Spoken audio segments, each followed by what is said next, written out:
Fire Your Doctor, episode 38, with your host, Dr. Danielle Lockwood. And Richard Lockwood.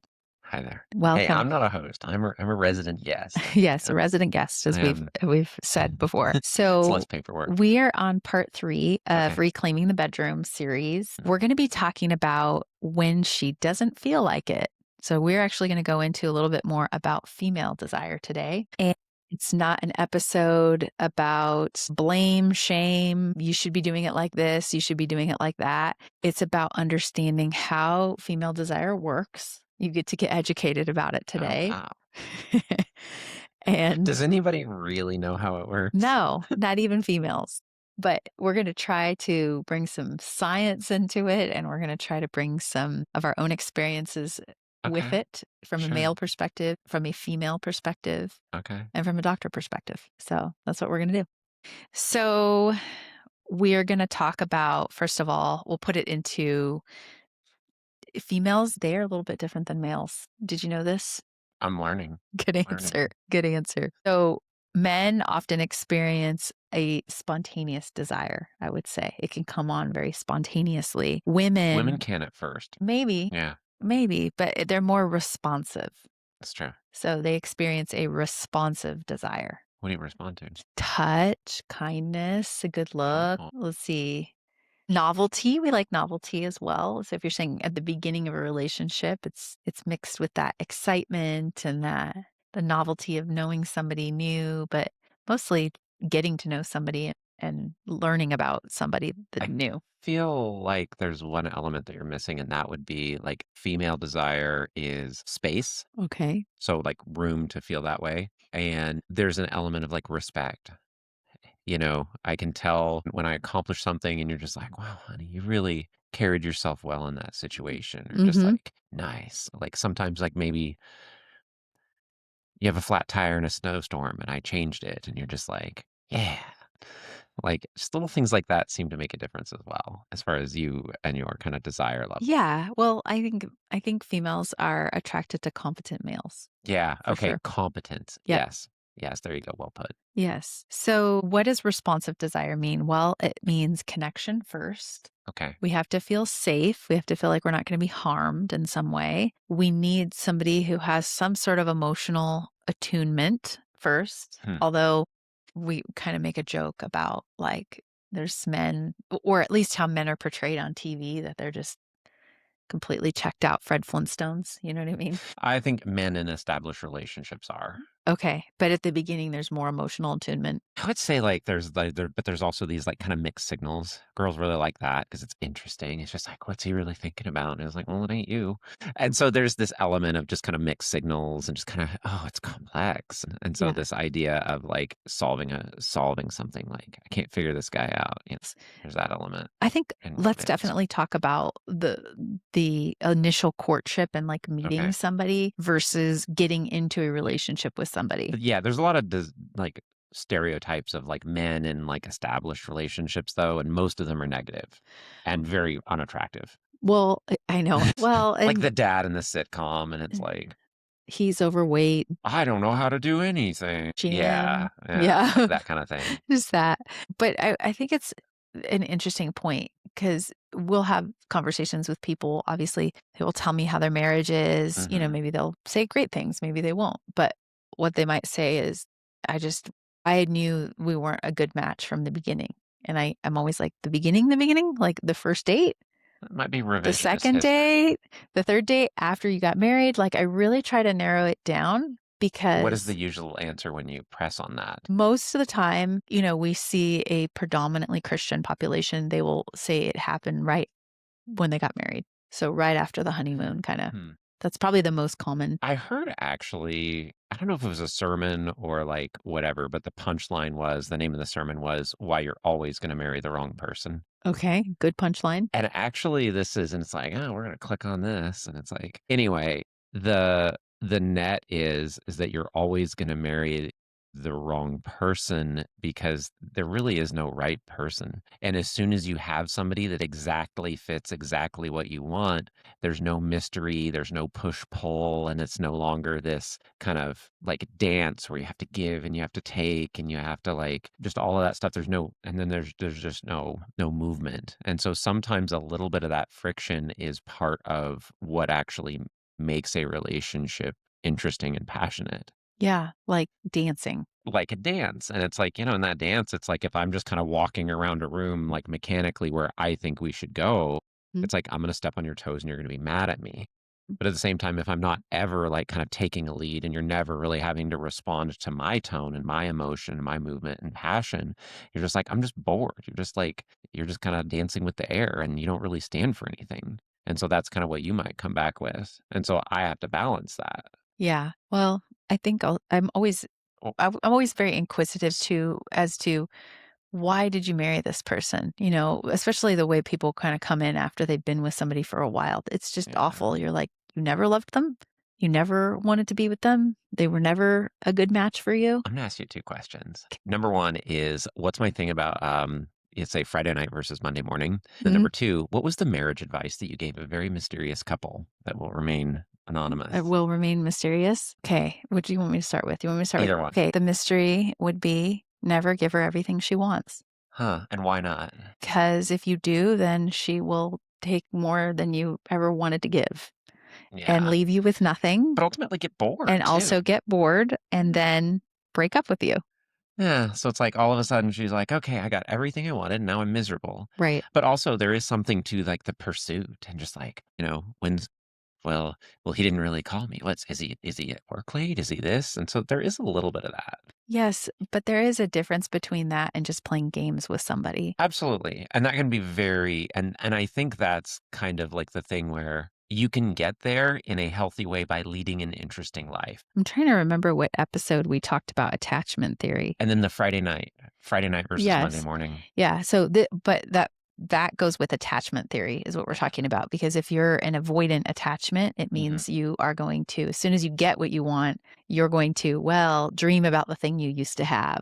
You get bored. You get bored because you don't Mhm. ever want them to be that close to you as Where part you're of a. saying that that might even be an excuse, Correct. Yes. as a way to kind of avoid accountability and intimacy. Correct. Well, I think the thing is there's something to this. Like, if a whirlwind, kinda short-term passionate romance doesn't really work out, it'll always have this kind of perfection in your memory. Yeah. And so it's like, sometimes you'll hear this, like, "You know what? The best conversations and the most vulnerable conversations I've ever had in my life were with a stranger in a bar after a few drinks in a foreign country." Mhm. Or a foreign town or, somewhere. And it's like, well, of course, I can tell them, I can air all of my dirty laundry and be as vulnerable as any human has ever been with another human. And as long as they don't really have my ID or my like, social media, I can just kind of fade into the background. Yep. And be anonymous and go back to my Yeah. life But as soon as I have to be intimate with someone that like is legally married to me, and holds you accountable. has a vested interest into my house, my bank accounts, and my property, knows my parents, knows my family, like I know their family. We're raising kids together. Now all of a sudden being vulnerable is very, very emotionally expensive Yes. because it's like, oh, you can really hurt me. And it's not just like, oh, well, I said some things when I was drinking and like I don't even know that person's last name. Yeah. And so That's it's so real true. easy to be vulnerable to a stranger. But Yes. no, the Friday night versus Monday morning is that out in the world and kind of on Instagram, on other social media or whatever, and just kind of as you're watching people watching, you are seeing the curated image that that person wants to show you. And so it's like the girl that you see, okay, so suppose you're married and you're in the grocery store and here's this girl or whatever, and wow, she looks great and like blah blah blah, my wife's at home, she's pregnant and this and that. You are seeing a curated reality that that girl in the grocery store is trying to show you. So you might be seeing her Friday night. You were seeing like the hair's done, the dress, the shoes that, kind of Got in lift a and workout class got in the earlier. workout class. So you're all pumped up. But when you go home, you're going to see your husband or your wife, respectively. You're going to see their Monday morning. Oh, I lost my job. You don't see, Or I've got little kids. I've I got got to work kids and I'm today. tired. And Yeah, like, hey, guess what? Like, I think was a food dye in the meal that we had at the restaurant. And now I'm getting a skin breakout. true. It's like, True that's the story. Monday morning stuff. Yes. Yes. We're arguing about what kind of car we should buy. That's Monday morning. Yes. And so it is completely unrealistic and unfair for a husband and a wife to compare this idealized, very curated image of another person. Yes. When I can't remember who said this, or we've heard Well, this I said several. it. Well, yes, that I know who said that, but it goes along with the same lines, Mm. which is that when you're dating, everybody is like, well, I like to be spontaneous, and if Oh, I can't be intimate when I'm spontaneous, and we might have already mentioned this in the other episode we I did, think it was on a Jordan Peterson but it interview. was so good, and it was like, you're not spontaneous when you're dating. In fact, you schedule a date, you Yeah, take a hold on. shower, It's scheduled. date is scheduled, and you're like, well, he's going to be here an hour. I'm going to clean up the house. I'm going to get ready for said date. Spend an extra hour than normal. It's not like Yes. you're just any old clothes will do. Yeah. You're very carefully picking out your clothes. Tell the story about, like, I think it was our second date. Yeah. You literally walked into Nordstrom's because you're like, I don't have a shirt. I need a better shirt. I just want a nice shirt. Want a nice shirt before this date to prep for this date. Yeah. That was spontaneous. Yes, exactly. But it was like, I did not own an iron. yes. I was like, we gotta go buy a shirt, and then like they'll just put it on and it'll That fit right. being said, when is the last time you were like, oh my gosh, I'm taking my wife out to dinner. I need to go buy a new shirt because I don't own an iron. Like, when was the last time that happened? We have an iron now. We don't use it. And your wife takes your shirts to the dry cleaner for you. Hey, I picked him up. Yeah, it's true. So, but just to that point, I think it's all planned. Dating is not spontaneous. It's careful preparation for a spontaneous moment. Yes. Yep. And so those spontaneous moments that you actually start to like enjoy your spouse happen when you curate and you make space for them. Yeah. So if women are overwhelmed, criticized, unseen, exhausted, the body just starts to shut down. Her body is Yeah. not going to Yeah. be primed to even Yeah. feeling remotely romantic whatsoever. Yeah, and there's kind of this way as a man with a woman, you kind of need to speak those kind of things in even if they're not there. And like that can be it's kind of indirect encouragement. It's not really like say a masculine encouragement where it's like, "You know what? You're going to beat this. Like I trust you. I have faith in you. You're going to beat this." It's more just like has to do with like state of being. It's just like, "You know what? I see who you really are and I love you." And it's like even at the times when, life's hard and you might be kind of like not seeing all of that kind of beauty when it's very much that kind of it ain't Friday night, it's Monday morning. You can speak that Friday night over her Yeah. and kind of bring that out. And it's like if you compliment your wife on her looks, all of a sudden she'll be like, oh, thank you. And she might even be insecure and just kind of reject the compliment. But repeatedly and over time, it's like all of a sudden, maybe she will take a little bit more time and kind of, oh, wow, my husband thinks I'm pretty. I'll be pretty. I'll just spruce up a little bit. Spruce up a little bit. And so there's this way that you speak life into her and you are speaking life into what you want to see. So, and this is the kind of thing, it's like sometimes men talking to other men, you can be a little bit critical. It's just like, hey man, we're all trusting you here and I expect better out of you if you're going to stay on this team. And it's just like, you know what? I'm going to prove I am better, coach. And that's like a very masculine kind of thing where it's like, I'm going to rise to the occasion. You got to be really careful of that with your wife. Yep. Because you'll just kind of crush her and she'll be like, I let him down. Yeah. I let him down. Well, he's the one that sucks. And it's like you're in this spiral. And so it's almost like, your wife was late and you're just like, wow, you're early. That's awesome. Yeah. But, or just find the one time that she was on time or early and just be like, wow, you really came through for me today. Like, thank you so much. I love it when you're on time. And just, and just kind of like any little seeds of anything that you want to see grow in her, just, nurture and water those seeds. The same is for And that's husbands. attraction. But the same is for husbands too. Yeah, it's a bit different, but yeah. Noticing and appreciating the things, even if it's mundane, makes a big difference. Yeah, you get Honey, what you thank water. you for taking out the trash. You get what you water. I hate taking out the trash, so thank you. Remember that one time? I don't know what it was. You had to do it. We had to switch places one day. Yeah. Where he had to go to work. You were at work doing I go training. to work. You go to work, but you were there doing training for the staff. remember? Oh, yeah, no, 'cause it was we didn't have childcare or anything that Yes, day. and then I Yeah. had to go take the kids to school and then take out the trash, and I couldn't even get the tailgate open on the truck because we We have live out in the country, we have the and so you've property. gotta load these very large, like, trash bins into the bed of a full-size pickup and then take them down the hill, down the kinda windy road, and then you set them out, and it's like and if you tip one over in the truck, now we got a Yeah, good problem. luck. Yeah, Yeah. but I couldn't even get them out of the pickup, and I'm calling him, and I'm like, "Honey, how do you open the tailgate?" And you're like, "Just yank on it. Just yank on Well, it." but, And that's that's right. I did not have the strength to do that. I was like, "Well, the trash is not going out this week." But what God did for me that What? day was he had me in deep appreciation for all the things that you do and did in that moment that I just didn't see. I just didn't see it. I'm just like, I'm over here having to work and commute into this office and nobody even Were we cares. still at Portland then? Yes, we were still at our Okay, other yeah. location. So at that time, we were split between 2 locations that were Yes. about 30 to 40 miles apart, and Yes. not just country miles, that was actually rush hour. Freeway, Yeah, over horrific 2 miles. major river bridges Yeah. and, all kinds of stuff, and then we had the other office, and then we had 1 kid in preschool, and then 1 in primary Yeah. school, and then we were both, like, working like dogs. Was I still building the clinic at that point too? Well, the back part of the new clinic wasn't Okay, done. yeah, Yeah. and so then I was doing construction in addition to the other work that I was Oh, doing. yeah. It was something. Yeah, But it was appreciation, but it was actually yeah, funny because you came home and you were like, "I can't deal with the staff. I'm not I don't," and you were like, "I really appreciate what you do, and man, that traffic was terrible." And uh, we just actually came home and had a lot of appreciation for each other. well, I knew the traffic was terrible.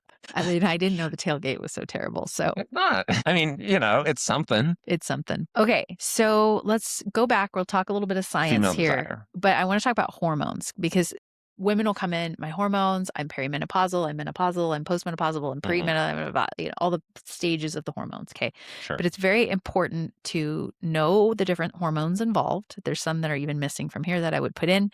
Estrogen, very well known. There's different types of estrogen. There's E1, E2, and E3. So when you're measuring that on the test, each one does a different type of thing. What are your symptoms of, say, a high estrogen? Or what's the problem with a high estrogen? High estrogen suppresses progesterone. They should Okay. be in a ratio with each other. You should have a higher amount of Functionally, estrogen. what's it mean to a normal person, though? Yeah, so usually heavy periods, worse mood swings, breast tenderness.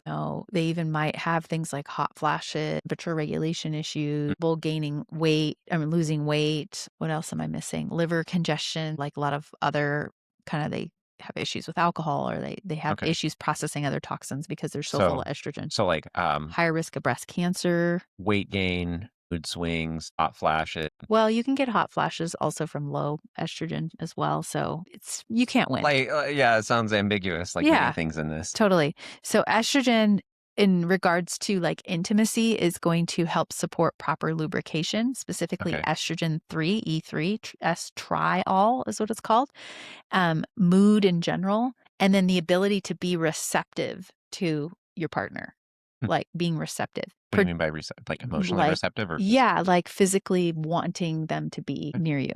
More than desire. Physically wanting. More than desire.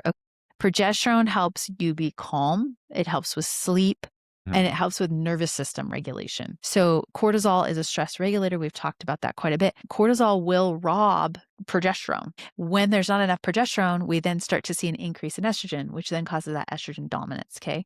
Right. There's some other things that will set that off. We have So cortisol being the kind of a marker for stress. So mhm, a picture that might emerge would be high cortisol, high stress, low progesterone, and then that estrogen is out of balance on the high end. And so mhm. we're getting this kind of like unwanted weight gain, swings, this type of heavy periods, tenderness of breasts. Yep. Like, okay. And then testosterone in females actually helps with assertiveness mm, in the bedroom and desire, Okay. okay? So you're talking about in a normal female In a range. normal female range, yes. Yeah.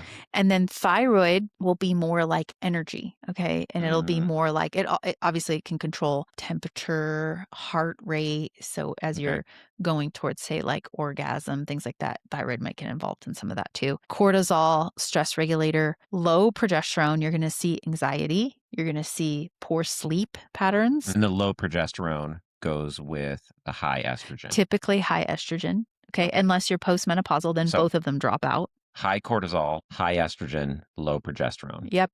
And then high cortisol equals low libido because you're exhausted, Yeah. okay? Yeah. And then wait, is the low libido and exhaustion, is that due to like thyroid disruption? Yes, but they're all related. I call them Mm. the hormonal hierarchy, I like how right? you call it a hierarchy because you start looking at all of these things that are kind of like cross-linked or like reciprocally linked. So it's like cortisol is linked to estrogen, but estrogen is also linked to cortisol and progesterone, and all these things are tied back and forth. And so it can be hard sometimes when someone hears this, like, how do we begin to fix this? We're gonna get to that. Awesome. I wanna say, though, you can have low like, eventually high cortisol turns to low cortisol. So, Well, it's because you crash it. Your you body's you cr ability you to crash create it out. crashes out. Just to remind you of that, you can Yeah. see episode 16 on adrenals. We talked about that very specifically. So when I say high cortisol, I'm talking about maybe more towards the Hmm. early to mid stage as opposed to like Right. late stage. So when I think of this is kind of like everything that would be against a good sex life. Like, you're having trouble losing weight, so maybe you're not really feeling great about yourself. Your mood is kind of, maybe you're a little bit on edge, And then if you have low energy, low then you're energy, gonna eat more like sugary foods and you're snackies. You're stressed stressed. out. Yep. And so then also mentally you're not really there. It's interfering with your sleep. Even as a woman, you do need some testosterone. And then if that's out of balance, then the desire and kind of assertiveness for that, the cortisol creating like a directly low libido, and then the low progesterone leading to increased anxiety and poor sleep. And it kind of, I mean, don't take offense to this, but that kind of creates a position where you don't want it and neither does he. Yeah. 'Cause it's like, Y I don't like, that sounds like that's gonna be hard to be around, yeah. for anybody really, and even to be in your own skin. Yeah, And and I don't mean women that will say that. offensively, They're like, but "I don't even like who I am. I don't like who I've become," mm, and it's really frustrating to them, and so helping people organize that, figure out where it's coming from and can where I to go out on a limb? start. Yeah. You're gonna go out anyway, although I'm gonna do it anyway, but put your foot out, make sure it's, like, not why gonna why am I walking on a tree branch? This is stupid. No, but, no, there were times, like, when you were pregnant with our daughter that there were kinda some of these hormonal kind of, like, things, and in some of those moments, I just kinda had to just be still, but just don't react, don't overreact, don't underreact, but just kinda like, "Okay, wow, things are getting where they're going here." to say And the least. then you would have these kind of like moments of clarity. And you said that you will get women in your office saying, like, listen, like, I don't even like who I am right now. Right? And I think that there were times when you were pregnant and we were together that you would even kinda say stuff like that to me. It's just like, like, "I'm sorry." And it's like, "Hey, I don't even always like how I'm being to you right now." And that just alone, that acknowledgement went so far with me. It's just like, "Hey, you know what? Like, that was really unfair, and, like, I'm sorry, I'm not trying to be hard on you. It's just like, this is what's going on with me, and we're trying to fix it, but we're also just trying to get through this." Mm. And so just that little bit of, like, candidness, like, a man hearing that from his wife, it's just like, okay, okay, okay, okay, not crazy. All right, cool. Like at least just being able to acknowledge that a little bit went a long way. And as a man, if your wife is telling you that, that's your chance to like come in and reassure. Don't be like, yeah, you were pretty awful. Don't spike the ball. Don't take advantage. Don't take vengeance. Don't like, whatever. Cause that's your chance to just be like, hey, you know what? Like, we had a tough night, but like, I'm so thankful that she sees me. And just like, Mhm. that's where it's just reassurance and just like, you know what? I really appreciate you like trusting me enough to be able to say that. And like, I'm here for you. One of the things that I did remember saying to you a few times, which was, I think, pro advice is, "You know what? I'm gonna come back to you after this." Yeah. That was also kind of another one of those ways where it was just like an acknowledgement of just like, remember in Zoolander when the one guy's like, sorry, I acted so messed up to you. And Yeah. then he's like, well, sorry, and it was kind of these, not very intelligent people kind of like apologizing in the most like low key way ever. But just stuff like that really goes a long way. And then the other thing is as a husband, if your wife is kind of going through all these hormones and stuff like that, and she does come to you, it's just like be graceful because there's going to be some time when remember when we were talking about masculine decision making, there's gonna be a time when you get it wrong and Mm. you'll really need her to just Don't make that face. like That's get your me. I face. told you so. You know what I mean? Oh, When the I told you so, and she could spike the ball on you and just be mhm. like, well, I told you so, and your ideas are dumb. And it's just like, yes, dear, I know my idea was dumb. I tried. I really tried. And so there's gonna be a time when you're gonna need that mercy from her. Yeah, 100%. So We need to be gracious and merciful to each other. especially when we're talking about things like, sex in the bedroom and like stuff like that. And Mm, it's just like, yeah, maybe she's not looking how she wants to look for you. yeah, Like, you need to be very gentle with her. yeah, yeah. Emotional safety is foreplay for women for sure. And that would kind of lead into Yep. that. Conversation, it's women are gonna track your tone, Mm, how you're actually saying things. There's certain things that my husband will yes, say, and I'm like, "Why did you say that with such anger behind it?" And you're like, "I'm not angry." And it's just we are so sensitive to the that's true. tone. Here's one you didn't like. I don't know if you mentioned. This is a pro tip. If you're a man and you're upset about anything, there is this small part of your wife that wonders if it's actually about her. So if you're just like, well, I can't believe they passed this new law, and I can't believe this, and like, wow, look at this traffic. And your wife's like, why are you angry at me? It's like, I'm not angry at you. Look at these, you know, Jokers. jokers, like whatever. And so there is this way that if you are kind of critical about anything, it's just going to set off her, kind of like put her a little bit unease because, she might be thinking, well, am I next? Yeah, Or it's like, well, he's just kind of mad at everybody. I can't really. And so just be careful with that too.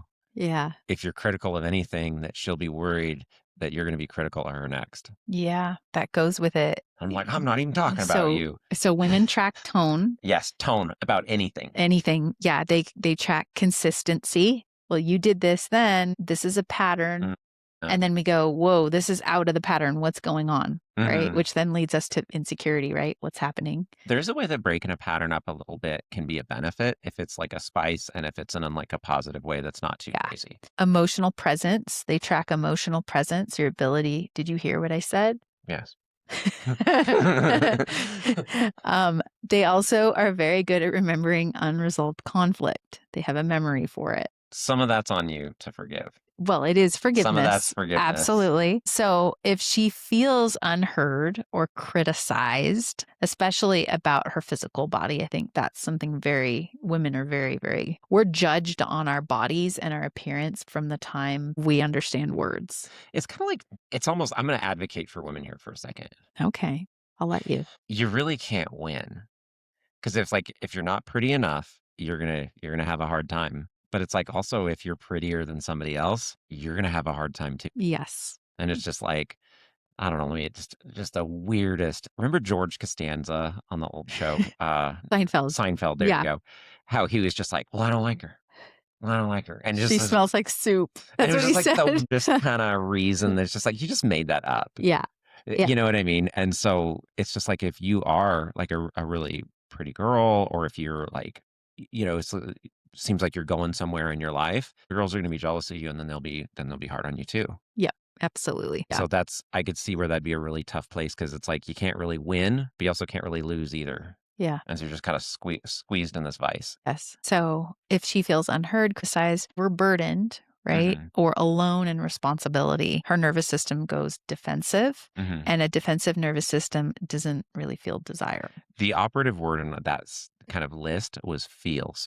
feels. Feels. Because it's like, as a husband, you could be like Mhm. working 12-hour days or something, but if she doesn't really feel that and she feels like disconnected from you and like what you're doing, you could be working just as hard as she is and all this stuff.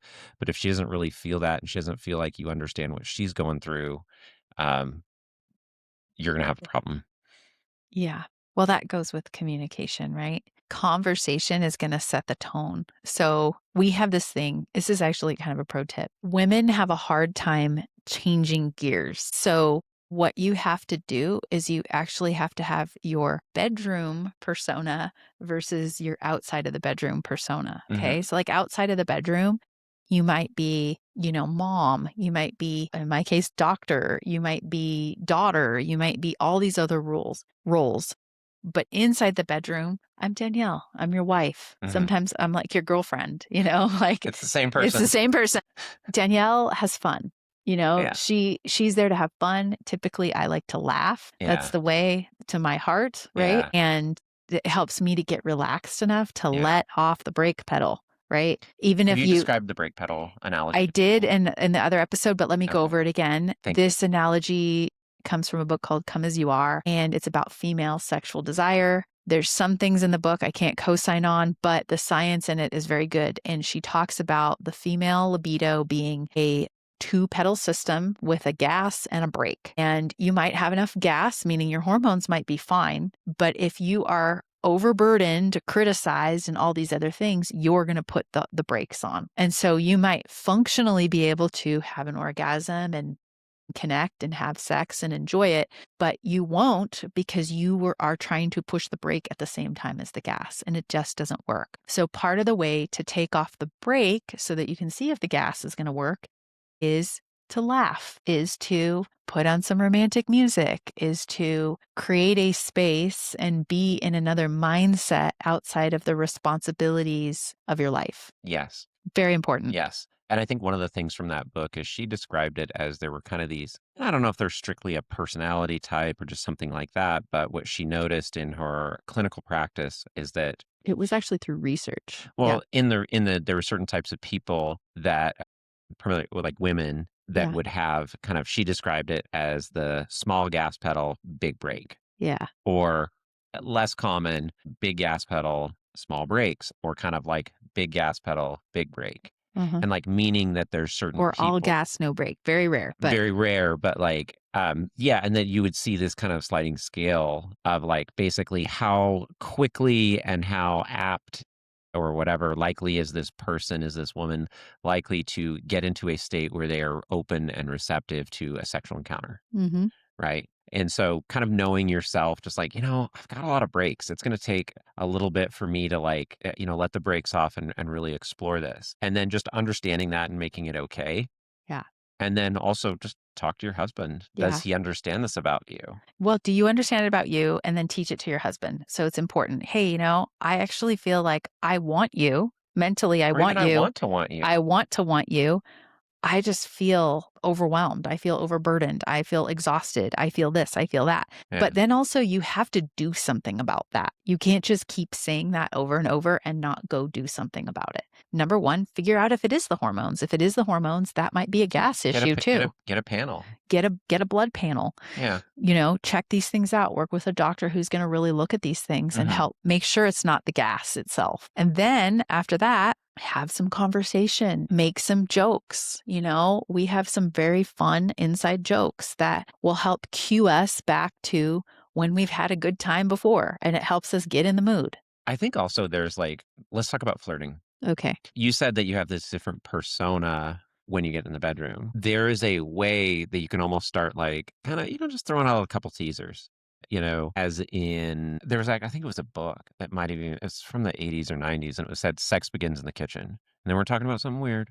But what they were saying is that you can start setting the tone and creating an invitation for that before that situation arises. And that as far as female arousal and things like that, that really, you said that one of the things is, well, people won't are a lot less likely to do something that they haven't anticipated. Yeah, most women like to prepare. Yeah. And so even just kind of an invitation, just like kissing you when we get home, just kissing just a little bit longer, Mhm. or kind of like, hey, Yeah, you're really good at this who actually. are you? I would say you're even better at this than I am, and I like it. But that's also kind of an invitation to like, there might be something more interesting tonight than work mode. And the other thing that you'll do is, like, when you're kissing me, the kids will be like, "Mom, mom, mom, mom," and you're like, "Hey, I am kissing my wife right now." And they're like, "Ew," and then they go away. But it's like, But that's an intentionality. it's an intentional, like, "No, this is important. I I'm am valuing I'm gonna this." be there for my kids, but I'm not gonna let kind of kids and kind of, if they're younger, our kids are out of diapers, thank God. But I'm not gonna let things like diaper changes and stuff like that and PTA meetings and work schedules and whatever. I'm not gonna let that interfere with my intimacy. Yeah. 'Cause like, what are we even working for? Yeah, exactly. Like, And then what are we doing this but for? you're being an active participant in that Mhm. sex life. And I will say that my husband has learned very quickly that if laundry is biting my ankles as I walk into the bedroom, like he's not going to get laid because I'm going to be thinking about that laundry. So he's going to do whatever he needs to do to either shove the laundry back in and hide it, or a better example would be clean up the dishes after dinner and like make sure the kitchen is set, I'm not, and like, slavishly, like, get running around the house and stuff no, like that, no, but but that there's a certain amount that has to be kind of cleaned up and, "Okay, the kids are in bed." well, actually, no, that gets to it. We had some of these conversations, and you were like, I want to be with you. I'm exhausted. This work schedule is crazy." You were like, "Well, this and that," and like, "Well, when's the house gonna get clean?" And I'm like, "I'm working. I have, like, other businesses and things like that that I'm doing too, and, like, this is a ton." And it led to us bringing on some housekeeping and some things like that. So even that was, like, something that we finally had to bring on because it was like, so we're gonna spend all day Sunday and, like, "Oh, here's your Sabbath rest." Now you've got, like, a week of laundry and kind of work uniforms and stuff that need to get cleaned. Nobody's getting any nobody's having a good time. Yeah, And so this can also help with just managing your life, taking ownership over your life. yeah. Yeah. Okay. Let's talk about trauma. Go to episodes 18 and 19 are good references for this, but women can carry trauma in certain parts of their nervous systems, in their pelvic floor, especially after they've had childbirth, right? Mhm. They could have had tears. They could have had, just the trauma of the area, scar tissue, if they had a C-section or they had Mhm. to have, any kind of stitches in that area. They can have imbalances in their body after that. Like, Mm. sex could actually just be really painful. I had a patient who couldn't even really take a deep breath after she had a baby, and it wasn't because, like, her lung was problematic, it was her pelvic floor was so imbalanced that she couldn't actually contract her diaphragm correctly, and once she went to pelvic floor PT and got that corrected, she was able to breathe and everything was fine. So that's just an example Yeah. of that. I had another patient who actually went the other way. She injured herself and then was after that had pain in every time she had sex. And for years she would just be like, "Oh, I just have to stretch or maybe need some special, lubrication or whatever it is." And as soon as she got this diaphragm fixed and her pelvic floor back in order, there's no pain with sex. She's not having any issues. So, Yeah. this is a huge issue that can lead to the nervous system feeling a danger response every time you're Yeah. going towards sex, right? If Yeah. you're in pain. We talked about attachment patterns already. Some people find that closeness, as soon as they get to that closeness, they find it very smothering, right? That's a bigger issue. That's honestly a bigger issue because their nervous system is trained to push people away as soon as they get familiar or comfortable with them. And this can kind of force people into this pattern where they're comfortable in kind of as long as it's easy and kind of promiscuous, but as soon as it really is what they say they want this happily ever after, but as soon as they get into happily ever after, they Mhm. find themselves kind of Yeah. sabotaging it. Yeah. So not even the Yeah. bigger kind of like, abuse, trauma, or anything Mhm. like that, but even just sexual shame, religious distortion. If you grew up That's hyper something. religious and they told you sex is evil, this is terrible, don't do it, don't do it. Okay, now you're married, now Now Jesus it's okay. approves and now you're okay. All this Mentally, yeah, it doesn't feel mentally okay. mentally, you're almost, like, afraid of this thing that has been, put away from you for your life, and Mhm. now there's so much shame, religious kinda shame around it, right? Yeah. And Yeah. then, obviously, we talked about body insecurity. Maybe there's been past rejections, maybe not even sexual rejections, but just rejections in general, like from Yeah. friends or from close relationships, right? Like, Yeah. anything could set that up. Really, the only way to bring these things forward is to talk about them, Right. is to say, "Hey, I feel like every time I get close to you, you're kind of almost shutting down. Do you wanna talk about that?" But Right. you have to be willing to talk about it. I think that's the other part of it, right? Yeah. I think there is something from that there's something that can be really hard about this stuff from the masculine side because there's a lot of men that have like their kind of experience is my wife wanted me real bad up until the point that she just didn't. And then you find just kind of these women that they've been married for a few years and all of a sudden they're just like, well, I just don't like sex. I never did like sex and I don't even know if I liked you. And there is a way that I would say ethically, you really owe it to your husband to explore that and try to fix it because you made a covenant with him. and like, hey, we are going to be together. It's expressed and implied that you will be together sexually and that you're going to have this fulfilling relationship. And so I'm not saying it's right or wrong. This is something to sort out in your marriage. But there's this masculine perspective that it's like, you wanted me so bad you could taste it. All of a sudden, now you got a ring on my finger. You don't want to sleep with me, but you don't want me to sleep with anybody else. I'm working all the time trying to support this life. What are we even doing here? Yeah, and then there's the other side of it where the men have completely checked out and Yeah. they're just like, "I want my sex when I want my sex, deal with it." Yeah. Yeah. And they're not willing to be kind to them or become that safety, right? Become that protector that creates that Yeah. walled garden. Or and even just cultivate this kind of dynamic and interesting masculinity that she is going to find attractive. And Mhm. so I'm not saying the men don't have that because the other side of that is like, well, hey, you wanted me up until the point that we got married and now we've got all this boring life and now I'm not the guy with the race car and the guns. Now I'm just this boring dude with a minivan and now you don't want me, but you don't want me to be with anybody else. And the woman might come back and just like, yeah, well, you only want me for my body. Mm. And so it's like, okay, Yeah, you've gotta now get we've got something to sort out. And that could be, she could be right. and She could be right. and so you need to be honest about, "Okay, well, in this new season of marriage, we're gonna start loving each other this way." Yeah. And But it's there like, has to be like a repentance for that, like a coming forward and a forgiveness and an "I'm sorry," yeah, and letting go of the resentment. yeah, Women will yeah. just hold on to this resentment. Men will hold on to it too. They'll hold on to this deep, like, anger, like, "No, I'm fine. The old I'm ball and fine." chain like Yeah. that. Yeah, she just nags at me all the time. She just And wants me she to might. and she might. She honestly might. And he ignores her Yes. and he's critical. Yep, yep. So it's like there's 2 sides to this. So when I say this, hey, from a masculine perspective, there's also that other side that's gonna come back on him. And so it's that dance where it's like she's gonna have some things where she's gonna have to step up, but so are you. And so it's not just she needs to get with it and she needs to have sex with me all the time and where's my dinner and I'm just gonna sit around and watch TV. And it's like, no, you need to cultivate and be that romantic kind of person that is going to be sexually interesting to her as well.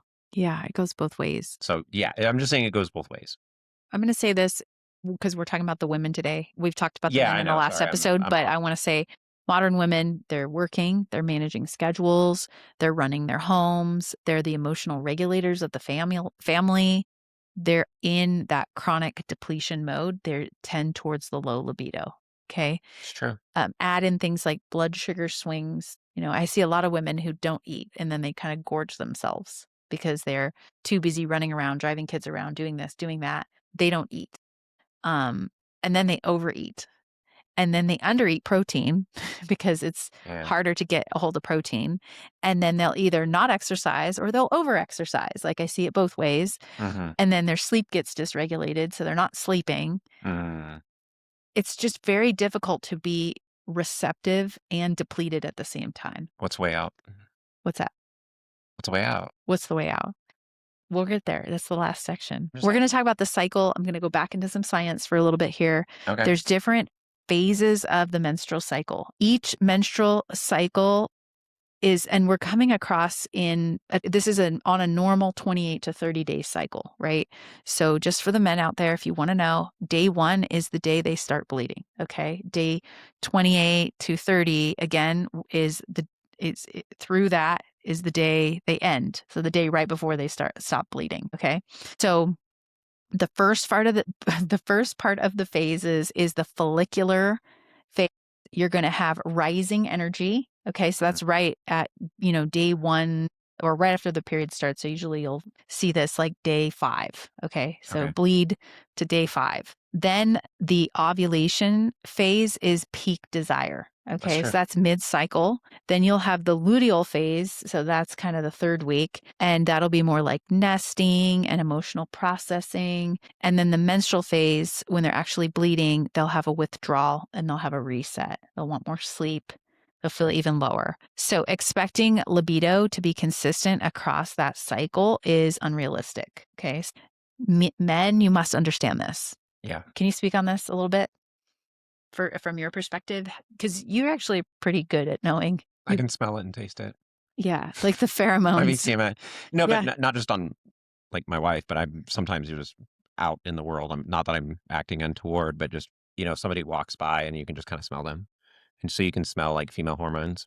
and get a I think clue, well, but I think for you can sure. smell them because you're pretty healthy. Oh, Some okay. men Yeah. can't because they're Yeah. unhealthy. By the way, Birth control. birth control Birth will control will be that'll very alter the intense. smell. It'll be a very intense, almost acrid sometimes smell. Mhm. Like, so it'll change like the scent of like that just kinda estrogen smell. We talked about this in our book, Mhm. how there's Oh, studies this is showing that when you're on birth control, you actually will be attracted to somebody who might not be a very good match for you. yeah. So don't date and marry somebody if you've been on birth control. I'm just giving you that warning because as soon as you get off birth control, your hormones shift and you might actually be attracted to a completely different Let's person. put a finer point on that. Okay. What you it sounds like you're saying is that particularly women Mhm. are usually more sensitive to this. Well, no, men too. Men will pick women who smell a certain way that they think will be biologically compatible.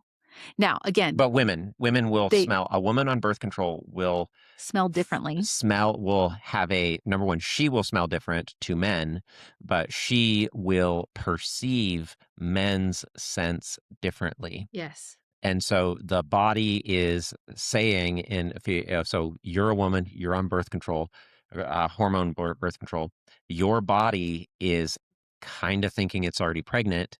And so you are going to be saying, whoever I'm with is who we're with, because I'm about to have a baby and we're going to need this support. Right. And so this is going to change the chemistry of who you might be attracted to.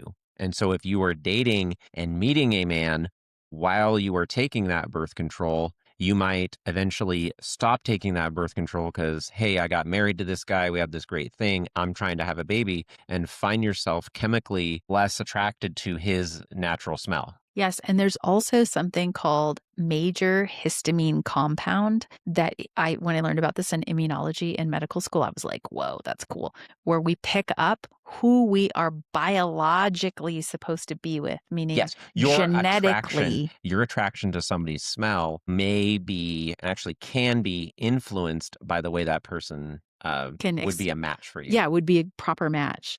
Whoa, that's crazy. You And know you're what? blocking that system with birth control. Right. And then the other thing that could throw that smell kind of pheromone thing off are all these synthetic perfumes too, Well, because you're trying to like fool. I colognes and want everybody stuff. to like me. I'm going to put on a lot of cologne, Le But cologne. the cologne. Yes. Cologne's not the devil, but just these are things to just be aware of. Yeah. Is that your smell test of somebody that you're dating is interfered with by birth control. 7, we're going to talk about porn culture and female insecurity. Okay. So it goes we're going to go back to what you were talking about which is called lifestyle Oh, pornography. And that's we're the going to Friday just night. we're going to talk about that in just a second. Again, I'll just do that, but there are studies showing that there is an increased use of pornography among young females now because of the internet as well. So these same addictions that we're talking about with young men and pornography also can be with females now hooked on pornography as well, which will then create, again, unrealistic and unnatural attraction while they're consuming that type of material. So Yeah. that's one thing. But mostly we want to talk about this thing that you had talked about last time, which we're calling lifestyle pornography. This is the comparing yourself to social media personalities, unrealistic bodies, performance pressure. They have it, so I must have it. And a lot of this is kind of mostly like women comparing themselves to To other other women. women or other Well, lives look at or my husband. yeah. He's 8 feet tall and makes $1 million a year. I And know. here I am in Italy. No, what And was it's like, that that's comedian? Olive Garden, not Italy. That comedian that we saw, I don't even know who it was. Oh, He was like, "No, I got the perfect plot. He's not gonna be a millionaire. He's gonna be a billionaire." yeah. They were, he was pretending to be in a writing room for like a kind of a women's steamy romance Yes. and how to write this. And it's just like, how tall is he? Is he 6'1"? He's 6'5". He's 6'5". And it's just like this extreme, and it just got more and more extreme. But that is, and Yeah. that honestly, that puts a lot of pressure on men. It's It like you're goes not going to find us. 100%, but it goes the other way. Yeah, That men want this like yoga instructor, long-legged, flexible supermodel. that is just like, oh, I just woke And up I have way. to say, just so we have record of this, Uh-huh. that I was not as tall as he requested when we met. This is not what I ordered. It's like Amazon Prime delivers. I was like, I'm sorry that I haven't met your height qualifications. However, would you consider a 5'3" person? Yeah. I, Although I'm maybe more like 5'2.25". I'm just saying. some of that's just Anyway, kind of arbitrary. it's funny. But women will shut down when they feel evaluated, right? But the problem is they're creating that themselves, right?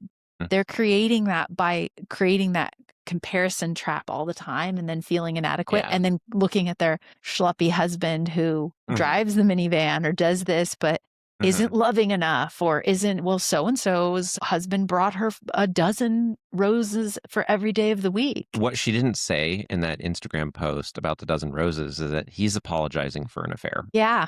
Mhm. And actually, no, that's true to life. There's one. See? And so we don't see behind that, We see Friday nights all and not day Monday long, morning. and we don't see Actually, Monday mornings. can we talk about hypergamy? Okay. Hypergamy is this thing where women will be attracted to, say, like the top 5 to 10% of men, right? And so in this kind of internet dating culture, we're starting to see this pattern where it's kind of like if you had 100 men and 100 women, there will be 99 women trying to date the top 3 to 5 men and nobody else. And Yes. so what this creates is it creates a situation if you are one of those top 3 to 5 men where you will get 99 options and you might even just kind of string all 99 along Mhm. for years even.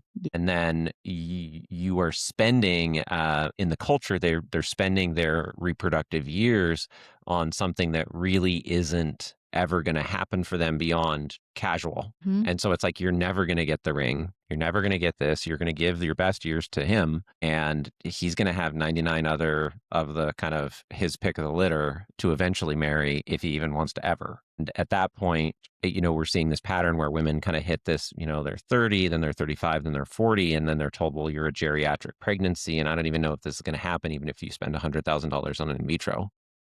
And so there is this way that we can get, and you can spend and lose your chance to have a beautiful family and to actually, have a baby, have babies, have a husband, have all these things. You can spend that kind of chasing the end of the rainbow when everybody's kind of going after the hottest guy or what they think the hottest guy, what they think is the best job. You know what I mean? What they think is the guy that's making the most money. Yes. And then, of course, once men find that out, it's just like, wait a minute, you can string 99 women along if you are perceived Yes.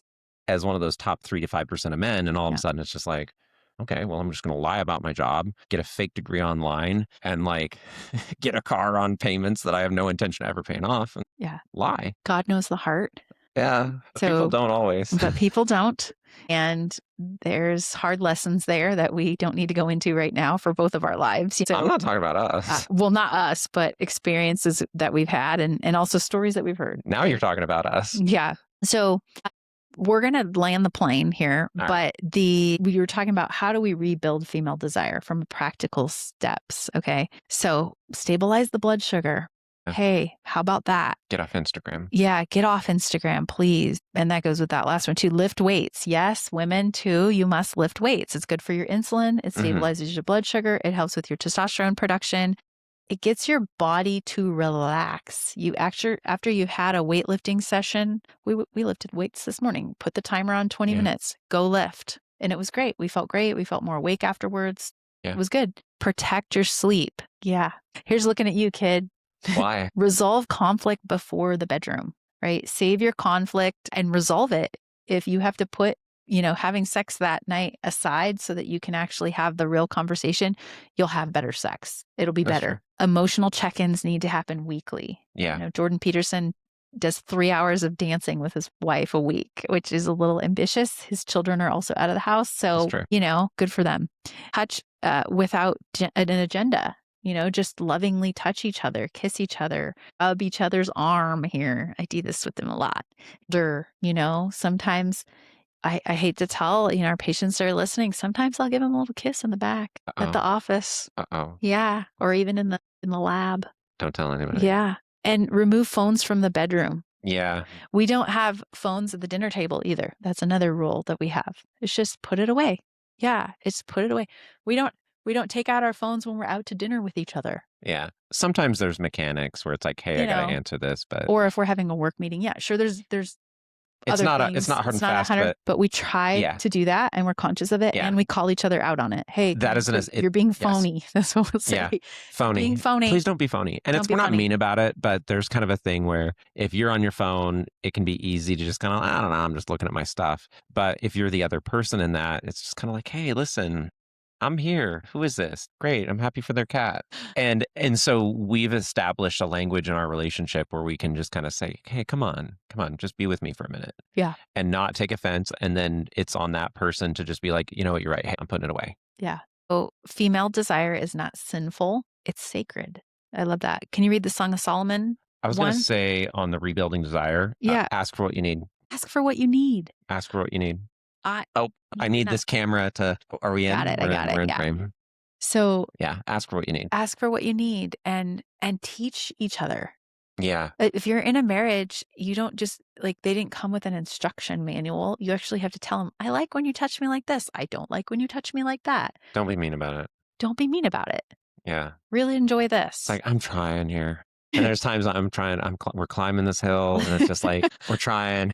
It's like, hey, come on. It's just like, you Someti can't be so critical on me. Also ask for a do-over. Just say, "Hey, we have gone off track. We're now talking about taxes. We've brought this stuff into the bedroom that we don't wanna talk about. Can we just you do this hand signal that I can't do?" But we basically, like, point outside the bedroom, That's over there. and that's over there. That's what we'll say, Yeah. "And that is over there, and they are over there. What kids? What are you talking about?" Yes, they Like, are safe. They are well taken care they're of. just And they are not fine, in this and room. they're not in this room, and now we're back over here Yeah, making funny sounds because we it's like true. to laugh. It's true.